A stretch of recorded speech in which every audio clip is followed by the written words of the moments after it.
tinitigil yung putukan, medyo nakakatakot na talaga na gano'n, ano? Para ka nang nasa war zone. I also just wanna express a little bit of my sentiments, no? Na I heard that there are officials, publicly elected officials, there are netizens who say na gawa-gawa lang to. I can tell you na there is no way na gawa-gawa ito. From where I was standing, we were all so scared, we were all so shocked, and I wanted to go on Facebook Live. I have evidence in the sense that when we first heard putukan, and akala pa namin, yun nga, yung paputok lang. And then, I think it was my mom or my brother who messaged sa family group namin na, are you okay? So, to prove to my mom na okay kami, nag-video ako, and I sent it. That's why I have a timestamp. Alam ko kung anong oras yun. I said, hi mom, we're okay. Tapos, binidyo ko pa yung brother ko para malaman ng mami ko na okay yung brother ko. So, may timestamp ako na at that time na merong ng konting putukan, hindi kami naniniwala, or at least ako, na hindi okay. Kasi nga, wala, nag-video pa ako. Then after that, tuloy-tuloy na yung putukan, and apparently, totoo na pala. So, here's my chronological narration to the best of my ability, okay? And now you know that during times like this, of course, you're emotional because it's literally your life at stake.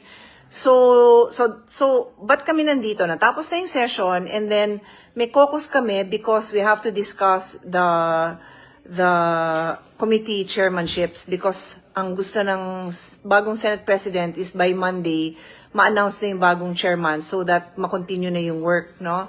So, yun yung isang main topic namin. And then at the same time, in-inform kami ng Secretariat that they have been told by the House that the articles of impeachment will be sent to us. And that is why pinatawag yung Deputy Secretary in charge to brief us na anong mangyayari pag na-receive, ano yung steps na mangyayari. Tapos, at that time, at some point there, lumabas na siya to receive the articles of impeachment kasi dumating na daw. And then, yun na, yung may mga narinig na putukan, pero yun nga, medyo matagal din yun before we took it seriously na may nangyayari na eh. So, but yun yung topic namin, yung articles of impeachment nung nandito kami, sabay-sabay. At tapos naalala ko pa na na-establish din namin na may mga nag-uuwian na. Well, of course, gabi na rin. So, talaga namang may uuwi. Wala namang issue doon.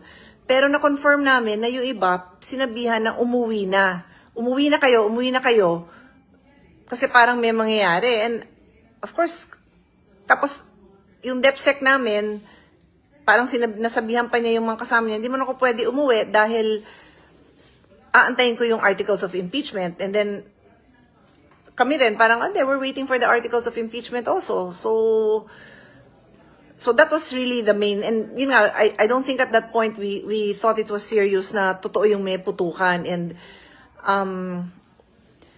then nung sunod-sunod na yung putukan, and then nag-amoy usok na, sabi ko, gosh, this is really serious. And then yung chief of staff ko, yung long-time staff ko, mga tatlo sila, they usually follow me around naman kasi minsan papatawag ko, take notes kasi ganito mangyayari, we have to do this.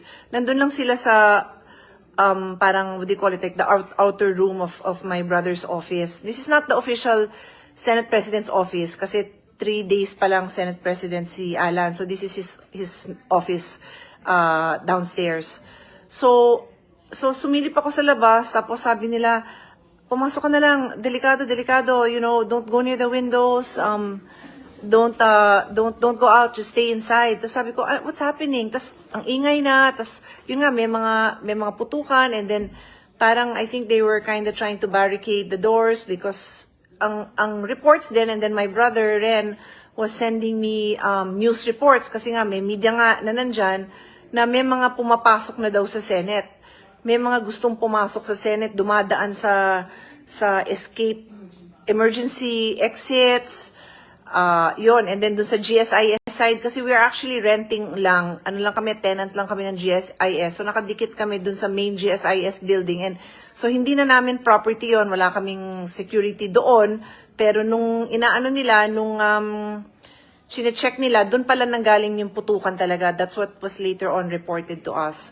So, I really thought it would just subside kasi kala ko parang nahuli, nagkaputukan. Syempre, it's not good, no? But hindi ako nakakaramdam ng panic or anything. Pero nung hindi na tumitigil yung putukan, medyo nakakatakot na talaga na gano'n, ano? Para ka nang nasa war zone. And then, presence of mind, sabi ko, gosh, I should be reporting this to people so they know what's going on. I mean, every human life is important, but this is the Senate, which is what people look up to when you think of democracy, when you think of freedom of speech, when you think of, laws that are made for the protection of the people. So I'm like, who would dare shoot at the Senate?